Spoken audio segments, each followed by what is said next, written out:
Это программа «Актуальное интервью». Здравствуйте. Сегодня мы обсудим текущее положение дел регионального сектора промышленности. На эту тему поговорим с министром промышленности и геологии Якутии Максимом Терещенко. Максим Викторович, здравствуйте. Здравствуйте.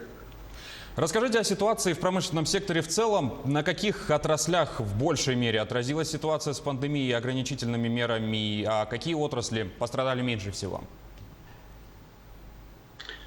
Я думаю, многие знают, если нет, напомню, что чтобы подвести к текущей ситуации, по итогам 2019 года у нас были поставлены рекорды во многих отраслях, благодаря тем действиям, которые компании предприняли по обновлению оборудования, по подготовке кадров, в том числе и по привлечению, кстати, местных кадров в промышленность. Соответственно, был значимый рост, мы вошли в десятку регионов по росту индекса промышленного производства, но пандемия, конечно, оказывает свое влияние. Причем это происходит не только в плане связанных с объемами производства, это также происходит влияние и на стоимость произведенной продукции, потому что снижается спрос, что вполне закономерно. Например, если взять поставки угольной продукции, мы рассчитывали, что в этом году объемом производства будет более 20 миллионов тонн. Сегодня видим небольшое снижение. Почему? Потому что есть определенные вопросы со стороны китайской стороны по приему грузов. Они на таможне проводят повышенную проверку всей продукции, которая от них поступает. И поэтому, в частности, через сухопутные переходы наблюдаются определенные тенденции к задержке продукции. Поэтому идет и определенное снижение в этом направлении. Сейчас ведем работу и с Министерством энергетики, с Министерством транспорта, с российскими железными дорогами. Буквально на днях от главы республики ушли обращения в адрес губернаторов китайских провинций для того, чтобы было содействие нашим компаниям, и оказанное с этой стороны. Насколько это значимо, мы прекрасно понимаем, что вот сейчас за моей спиной прямо за плечом, Южная Якутия, это несколько десятков тысяч человек, которые связаны с угольной продукцией. Если рассматривать влияние на нефть и газ, то есть наши нефтегазодобывающие компании, учитывая, что у нас несколько локальных газотранспортных сетей, то на компании, по которым поставка осуществляется через магистральные газопроводы «Сила Сибири», «Восточная Сибирь», «Тихий океан», они свои контрактные обязательства на сегодня выполняют. Буквально на днях это подтвердили нам в беседе и в информации по компании «Газпром», например. Если взять вопрос цены, то, конечно же, ситуация в общем на рынке не могла на это не сказаться. Но наблюдаем определенное восстановление в промышленном секторе в Китае, поэтому рассчитываем, что и здесь получим все-таки положительный эффект. Наиболее значимо на сегодня влияние оказано пандемией на алмазодобывающую и, соответственно, ювелирно-гранильные отрасли. Почему? Потому что в условиях, когда люди вынуждены сидеть дома, существенно ограничены походы по магазинам, вопрос и в первую очередь с доходом людей, то в последний момент, наверное, о чем подумают, это приобретать изделия из дорогой категории, категории роскоши. Соответственно, значимый спад произошел в этом направлении. Это, конечно, не могло не сказаться на нашей основной компании «Алроса» и компании, которые связаны с производством бриллиантов и ювелирных изделий. А как следствие, это уже, конечно, скажется на налоговые поступления. Но в этом отношении республика ведет работу. Арсений Сергеевич Николаев обращался и проводил беседу с президентом нашей страны. Буквально на днях обсуждался вопрос на уровне Юрия Петровича Трутнева, какие меры необходимо предпринимать для того, чтобы увеличивались инвестиции компании, для того, чтобы производство не снижалось, а даже показывало свой рост. Поэтому сейчас ищем различные направления, чтобы это падение не оказало такое существенно значимое влияние. Опять-таки, помимо этого, есть, например, возьмем лесную отрасль, рассчитываем, там основная проблема, в принципе, не пандемия, устаревания основных средств, старения кадров. Ну, в этом направлении тоже ведем работу. Одна из компаний получила определенное финансирование на обновление своей техники. Рассчитываем, что ожидаем интересные результаты по итогам года, то есть как минимум это в районе прошлого года, и с ее стороны, это, например, компания «Алмаз» в Ленском районе, что выход на безубыточный уровень по итогам следующего года. То есть вы видите, в каждой отрасли свое направление и свои проблемы. Но работа в этом направлении идет, предприняты правительством различные меры, программы, меры поддержки для наших компаний и предпринимателей. Рассчитываем, что они ими воспользуются эффективно. И если будут новые предложения, над чем мы сегодня работаем, буквально через несколько часов у нас состоится очередное совещание с крупнейшими компаниями республики под председательством Колодезникова Алексея Засимовича, исполняющий обязанность председателя правительства, где мы также будем эти вопросы обсуждать. Все мы знаем о ситуации на Чииндинском месторождении, откуда были вывезены в домашние регионы тысячи вахтовых рабочих. Наблюдается ли дефицит рабочей силы и какие меры предпринимаются, чтобы восполнить этот недостаток? Если взять непосредственно Чииндинское месторождение, ситуация там благодаря совместной работе урегулирована. На сегодня действительно выехало порядка 8,5 тысяч человек оттуда. Для чего это было сделано? Для того, чтобы навести там порядок определенный в плане проведения дезинфекции, подготовки к очередному заезду. Я напомню, что люди, которые там находились, у них была продлена вахта, соответственно, будет заезжать очередная группа работников. Если потенциал, если дефицит, я отмечу в целом, что у наших производственных компаний, которые работают в республике, востребованность в кадрах есть. И это как раз стоит и задача и подготовить кадры, и те кадры, которые сегодня имеют необходимую квалификацию, были готовы в них работать, выезжали туда, потому что зачастую, если, например, возьмем Нерюнгринский район, то там дефицит рабочей силы, потому что компании набирают обороты, развивается компания Колмар с Наглинским проектом, Денисовский ГОК. Развивается, вот сегодня новый импульс получает компания Эльга-Уголь. Модернизацию обогатительной фабрики прошла компания Якут-Уголь. И им всем нужны рабочие кадры. Причем это находится абсолютно в свободном доступе, и люди могут обращаться в центры занятости населения, могут звонить непосредственно в кадровые службы компаний и получать там работу с дальнейшими перспективами и переобучения, в том числе и профессионального роста. И если говорить о газовых компаниях, вот то, что сейчас назвали, мы проводили работу с руководством «Газпром-добычи», «Ноябрьск», компании «Стройтрансгаз», обсуждали возможность привлечения жителей Якутии на работу на месторождение. Компании открыты. В частности, рассматривался вариант привлечения людей, сегодня работающих в компании «Алмаза» Анабара. Здесь вопрос идет соответствие одной специальности тем работам, которые необходимо выполнять в газовой отрасли. Но опять-таки это вопрос в том числе и переподготовки и желания каждого. Поэтому дефицит у компаний имеется. Именно поэтому они привлекают кадры из-за предела региона.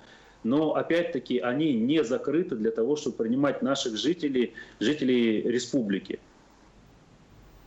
Максим Викторович, а будет ли в будущем принята какая-то концепция, чтобы на таких крупных промышленных предприятиях делался упор на местные кадры, а не на вахтовых рабочих?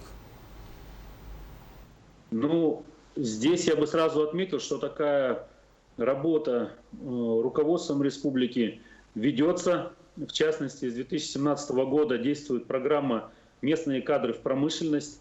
И это как раз и есть, по сути, определяющий механизм для того, чтобы жители республики, начиная от городов, продолжая сельской местностью, молодежью, то есть здесь независимо ни от каких категорий, могли бы работать на предприятиях, которые ведут хозяйственную деятельность на территории республики. Это ведь выгодно в первую очередь и самим компаниям.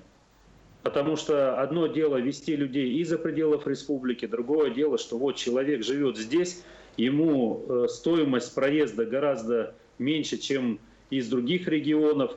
Он все-таки ведет работу на своей земле, и проще здесь сконцентрировать их, провести тоже массовое обучение, переобучение на работу на новой технике. Поэтому такой акцент уже сегодня сделан в рамках даже этой программы. А в целом, как идет реализация проекта «Местные кадры в промышленность» и какие специальности наиболее востребованы работодателями сегодня? Хороший вопрос. Потому что очень часто спрашивают, а как компании реагируют, какую непосредственно деятельность проводят.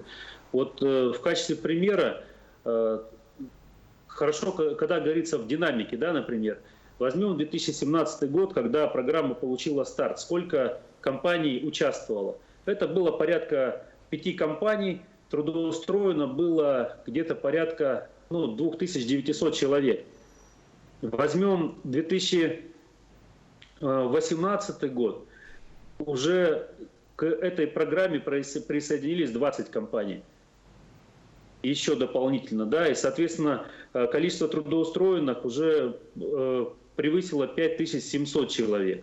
Итоги прошлого года еще 5 компаний. И количество трудоустроенных по этой программе более 8000 человек. Соответственно, вот тоже хотел бы сделать акцент, да, что порядка, в зависимости от года, от 30 до 40 с лишним процентов составляет наша молодежь.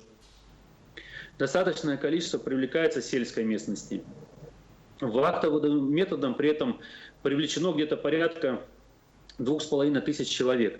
Это когда говорят, вот, например, что вахтовики это приезжие. Да нет, почему? Это на самом деле формат работы сегодня, потому что многие компании работают не в пределах населенных пунктов. И даже наши жители, вы видите, несколько тысяч человек, да, они ездят сегодня на работу именно вахтовым методом. И для многих это удобно. Они могут сегодня отработать на предприятии, получить заработную плату, и завтра, в зависимости от срока вахты, там, от 2 недель до месяца, и до 3 месяцев, они могут заниматься своим домом, работать уже у себя дома.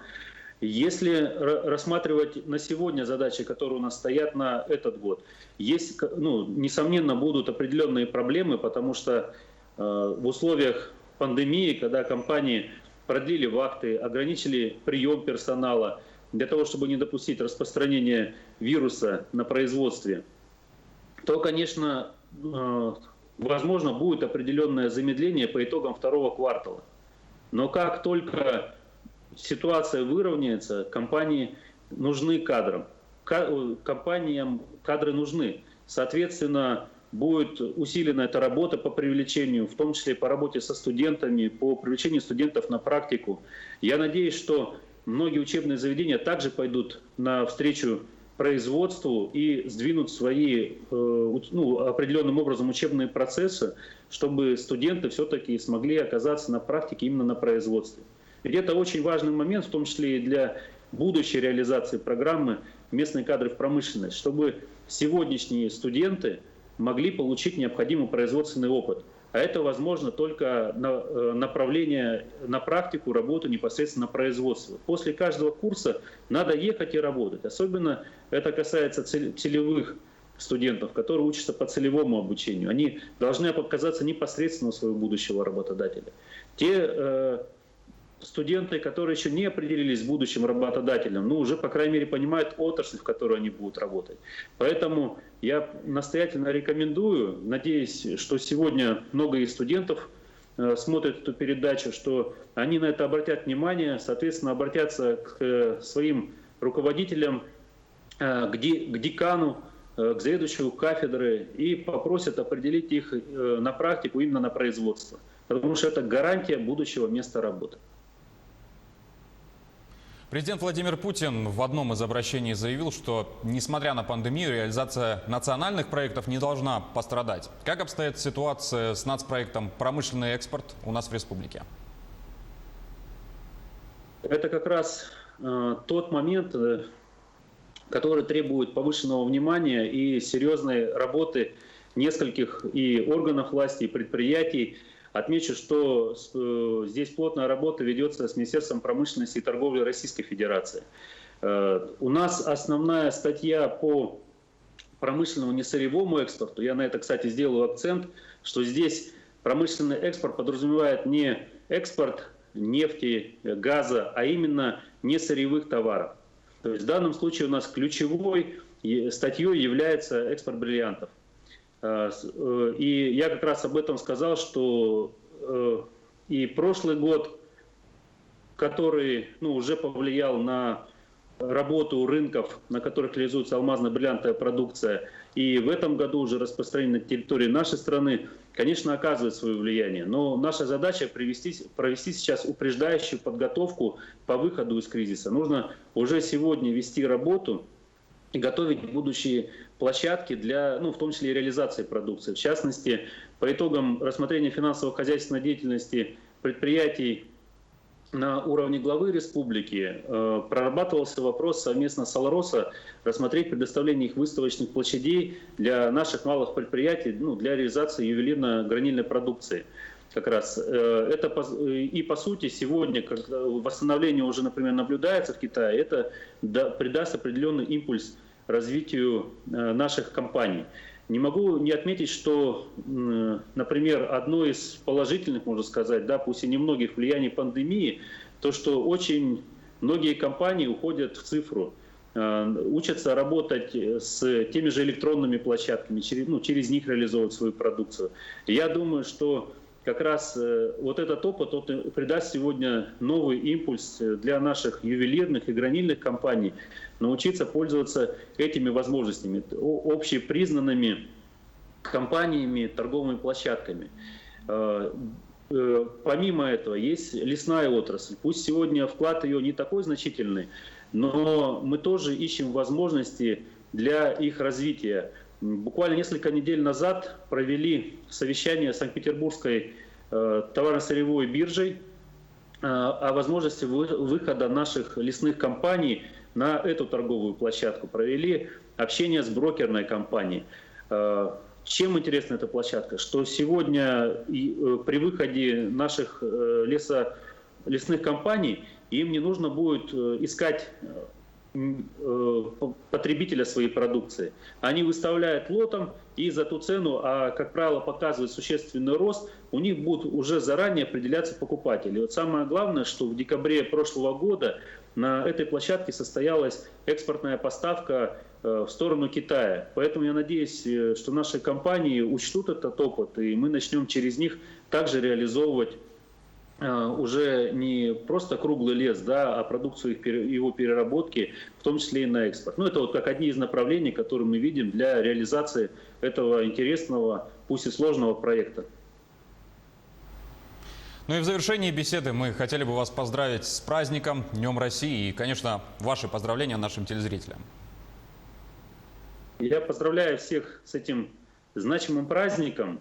Надеюсь, что каждый потратит время дома, в семье и доведет до своих близких, самое главное, до детей, его значимость, роль нашей страны, нашей Родины для каждого человека, который живет на этой земле. Надеюсь, что мы оценим в очередной раз для себя значимость наших государственных символов, задач, которые стоят перед нашим государством, а самое главное о роли и вкладе каждого, который должен делать каждый гражданин нашей страны для развития и процветания нашей Родины. Всех с праздником! Максим Викторович, благодарим за беседу и всего вам доброго. О региональном секторе промышленности мы говорили с министром промышленности и геологии Якутии Максимом Терещенко. Это было актуальное интервью. Оставайтесь с нами.